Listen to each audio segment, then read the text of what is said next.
Good day, everyone, and welcome to Obidient Family TV. The program is Hope Alive. Yes, we keep saying that there is hope in Nigeria, and of course, a new Nigeria is certainly possible. Now, good morning, afternoon, and evening, depending your time zone.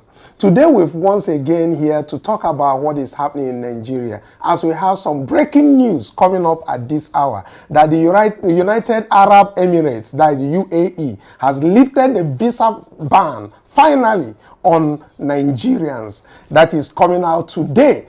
And of course, we'll bring you on the issue of the police being put on alert as government officials worry over the planned nationwide protest against hardship and bad governance. That also is coming up in this very hour. And of course, we'll bring you the exclusive coming out from the National Assembly, whom last week had set a motion that the Tinubu should suspend the Samoa agreement. But today we are able to find out through reports that came in that National Assembly were part and parcel of that very agreement, and that will be coming with that at this very hour. And with me to have these very conversations today, we have our own Mercy who is with me here, and of course we have several Obedients on Zoom, especially the Hungry Day protesters convener Alex, who is joining us at this hour to give us update on how that very protest was peaceful and successful in Abuja. Good evening, well-meaning Nigerians. Thank you for joining us.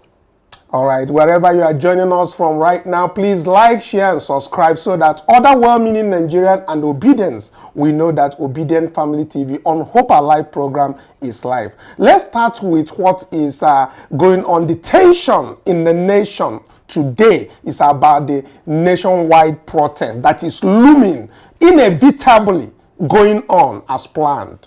This nationwide protest across the country has put the police, all the security agencies on high alert and caused anxiety among government officials in Nigeria. This protest scheduled for August 10th, between 1st to 10th of this 2024 is organized by the Nigerian youths. As we all know, it is all about the youths and the hunger in the line. It aims to draw attention to the country's worsening hardship and pressure the government to reverse policies blamed for the hardship. The police, of course, have issued a memo urging officers to prevent the protests. We noticed of last week when we showed that the leaked memo said, in quote, some groups are mobilizing for mass protests nationwide beginning from 1st of August to 10th, 2024. The memo was dated July 8th and copied to all zonal assistant inspector general of police, urging them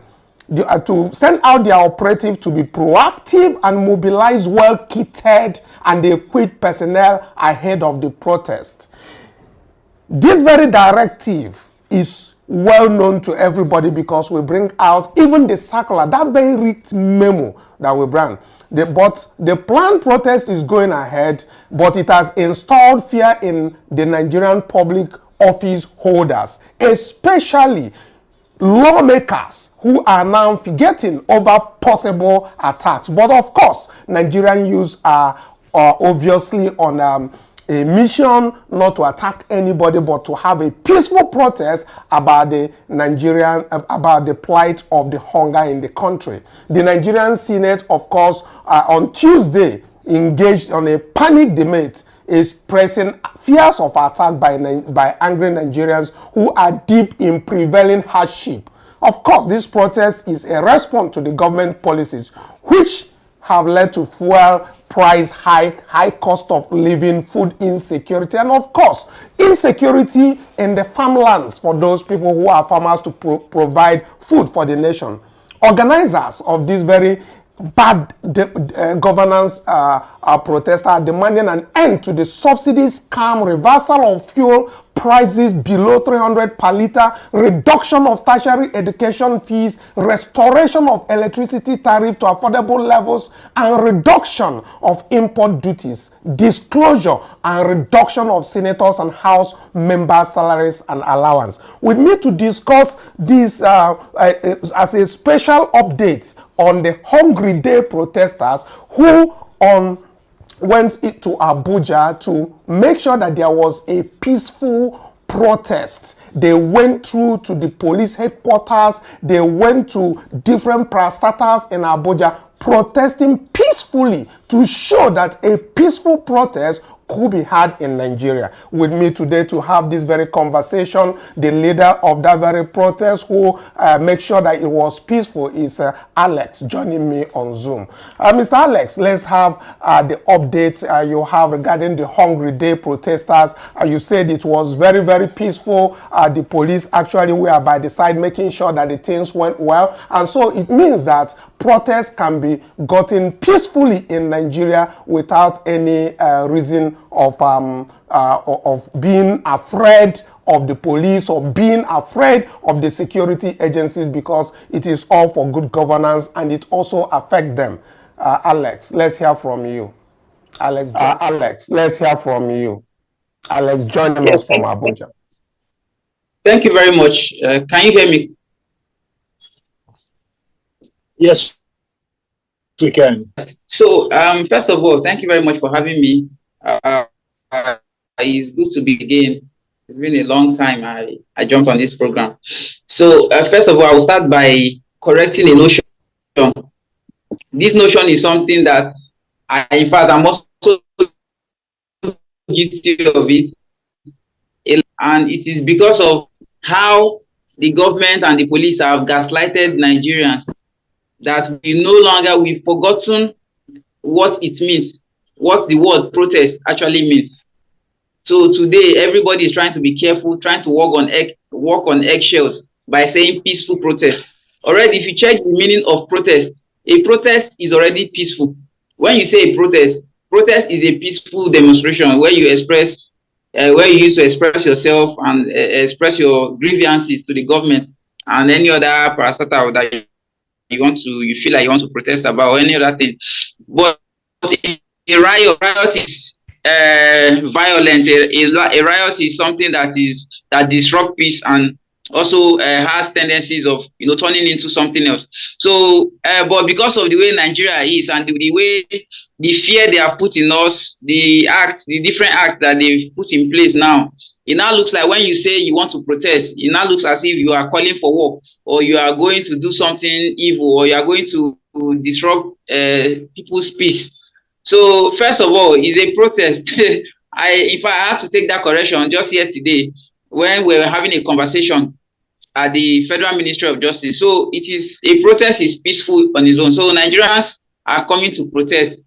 So on the protest that we had, on Thursday, it was a result of what happened 2 days back. I think on the 8th of July, one Mr. James Michael, popularly known as FCT Flag Boy, was solo protesting. He was holding a Nigerian flag and also a white flag that was written "Hunger Deo."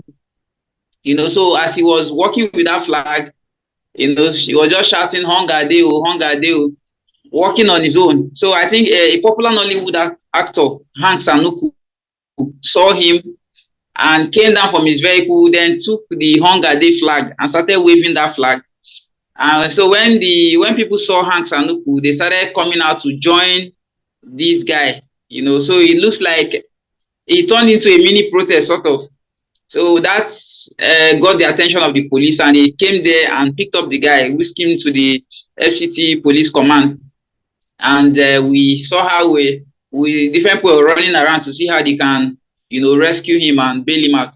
So I think later that night, he was actually released after some shorties have been, so shorties came to sign different documents and, what was it called? Whatever they signed in there.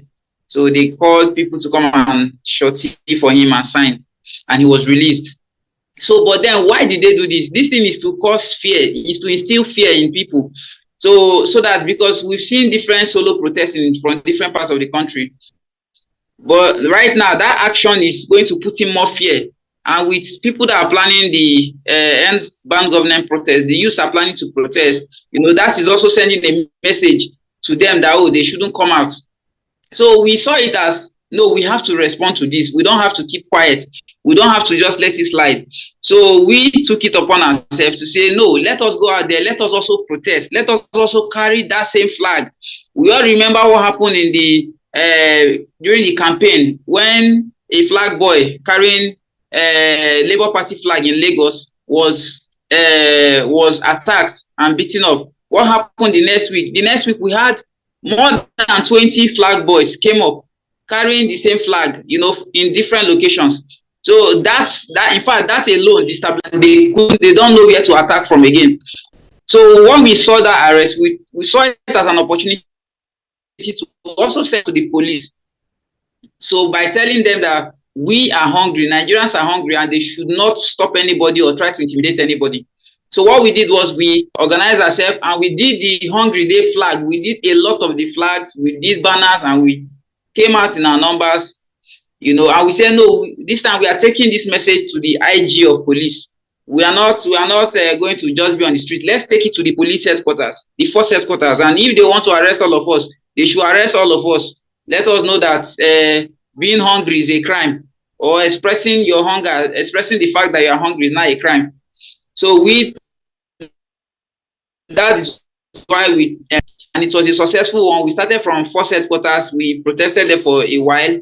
Then we walked down to the Supreme Court, from Supreme Court, Eagle Square. Then we terminated at the Federal Secretariat.